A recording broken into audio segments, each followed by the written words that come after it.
It's time for the Cover Price Top 10. This time we're going back 3 years.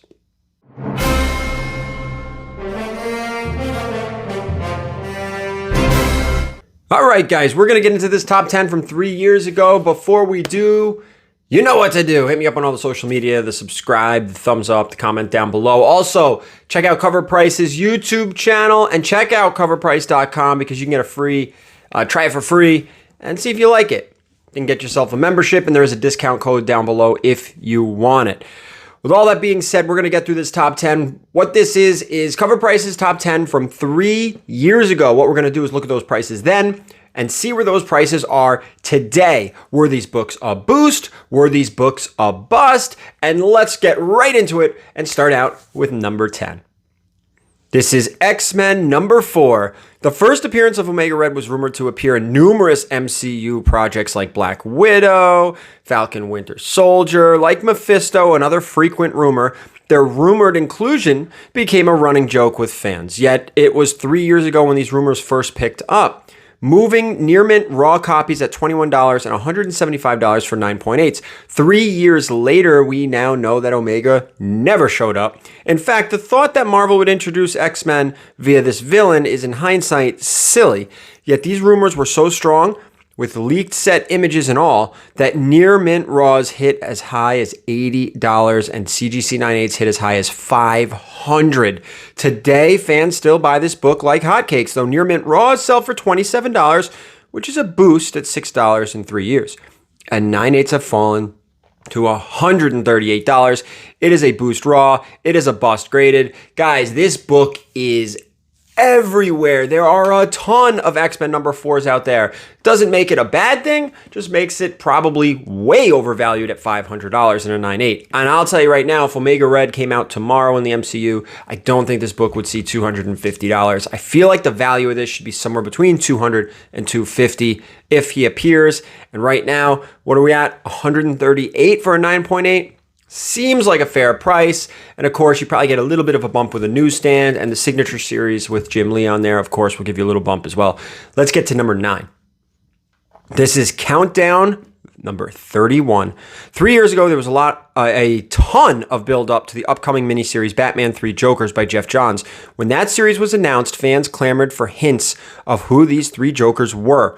That landed them on this book, which contains a short origin story of the Joker and alluded there being 3 Jokers. It sold for $15 raw with no 9.8 sales. 3 years later, the 3 Joker story was well received, but collectors moved on and left this book behind, trending today at $4 raw, $40 in a 9.8. It is a bust. I loved 3 Jokers. My favorite writer, my favorite artist, my favorite characters. It was amazing. I loved every second of it. However, I at the time was not speccing on it.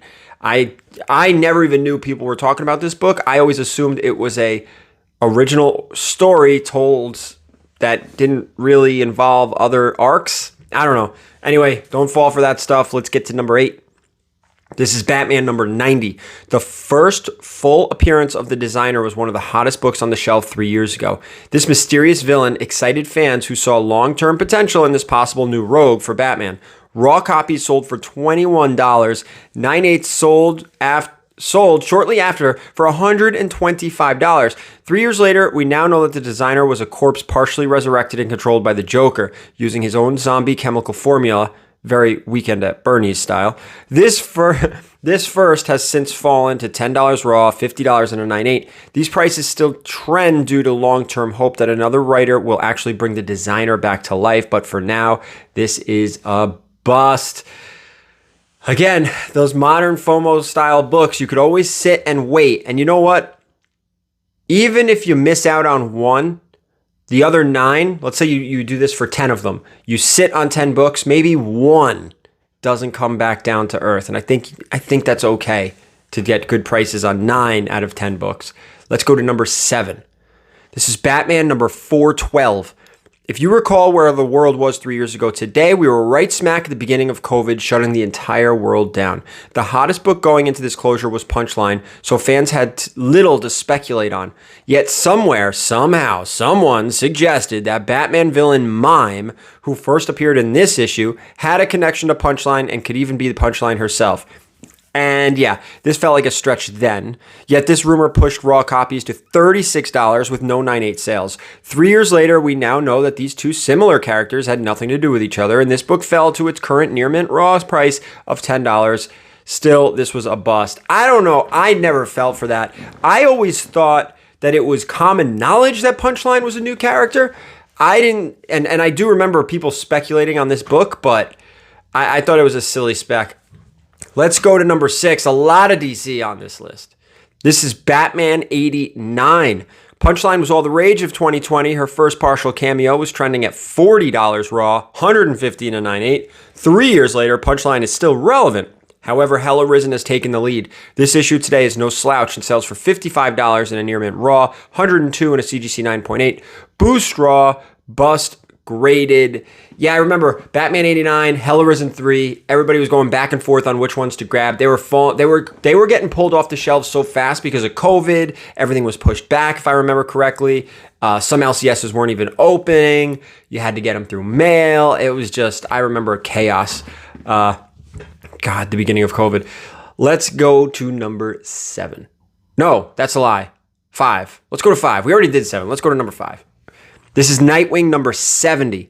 3 years ago, this book hit big pre-sales thanks to Diamond using a poorly chosen descriptive word of Punchline in their solicitations for this book, causing fervor that this issue would feature a full appearance of the new character Punchline.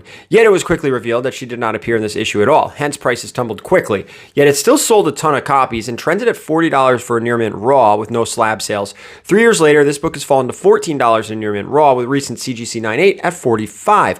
What's interesting about this book is it still held some value, which is most likely due to the Joker cover, yet it's still a bust. This is actually a really good cover, in my opinion.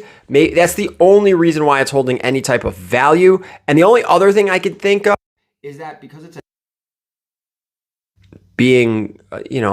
how many Nightwing, I know a lot of people read Nightwing, this isn't a knock on the book, but how many people were really getting Nightwing from their LCS? How many LCSs were really ordering a lot of this book? So there may not be as many of this book out there as there were Batman 89. So there's that as well. Let's go down to number 4. We are going fast here.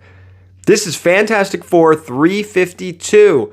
This issue features the first appearance of the Minutemen police force, first cameo of Mobius, and second cameo appearance of the TVA, all of who were confirmed to appear in the Disney Plus Loki series, this time 3 years ago. This news pushed Raws to $20 with no graded sales.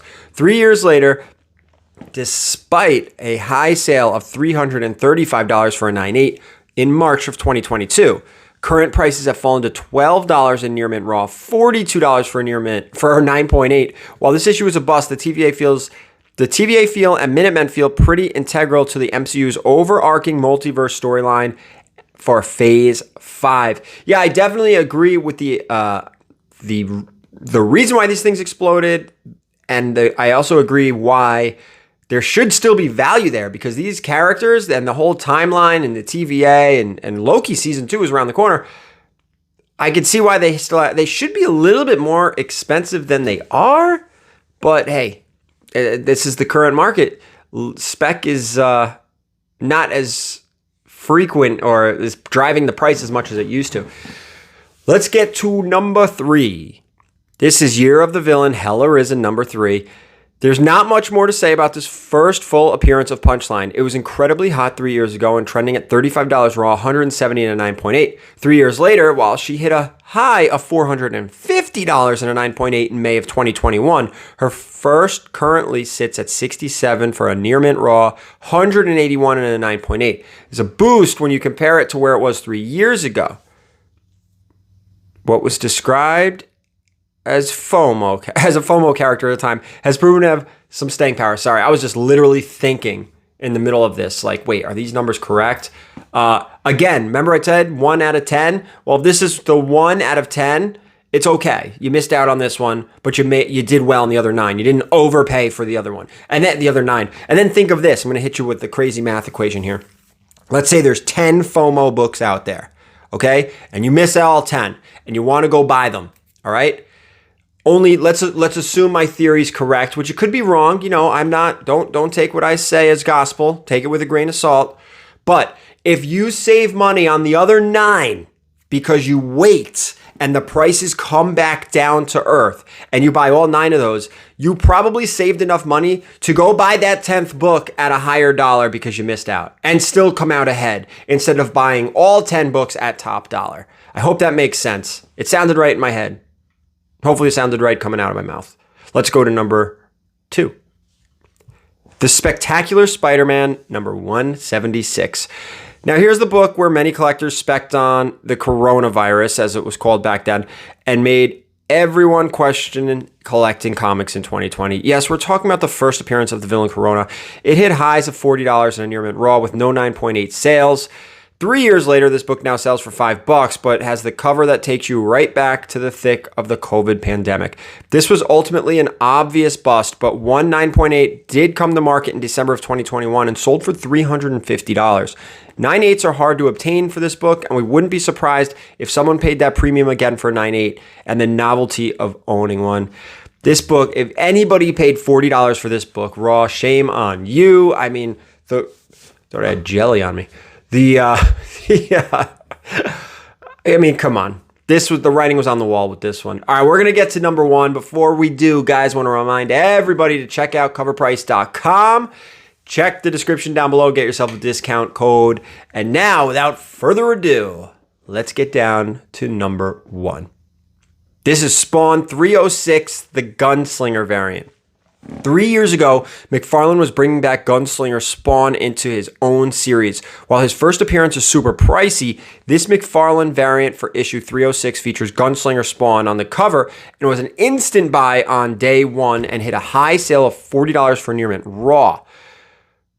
A few weeks later, $240 for a 9.8. 3 years later, this book is still hot, yet the buying behavior is a bit odd as near mint raws sell for a fair market value of $123 and 9.8 sell for a fair market value of $170. It's a boost raw, but a bust graded. Guys, if these things are selling for $170 in a 9.8 and $123 for a near mint raw, spend that extra $50.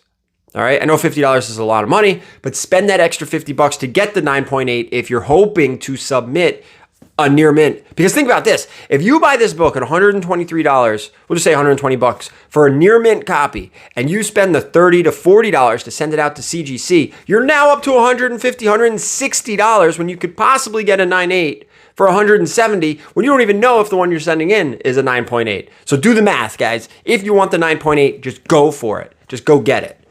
All right, this book, I don't know how much it's going to fluctuate. I don't know how much hype is behind it. It's just a variant.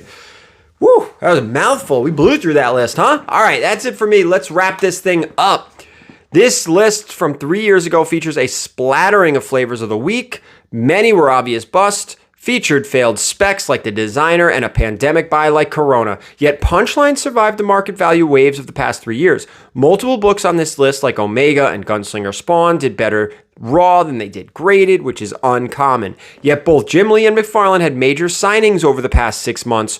Regardless, this was an interesting top 10 that reflected where the market was back then and the lessons we learned from them with a little perspective and hindsight. Make sure you guys check out Covrprice.com and see what's on their top 10 and various movers and shakers list. Come back next time because we're going to go back 1 year. A lot of Marvel and a lot of DC on this list. I loved it. And a little bit of Image. Come on, Indy. This was a great list. Awesome mix. Thank you guys so much for watching. And as always, keep it comics.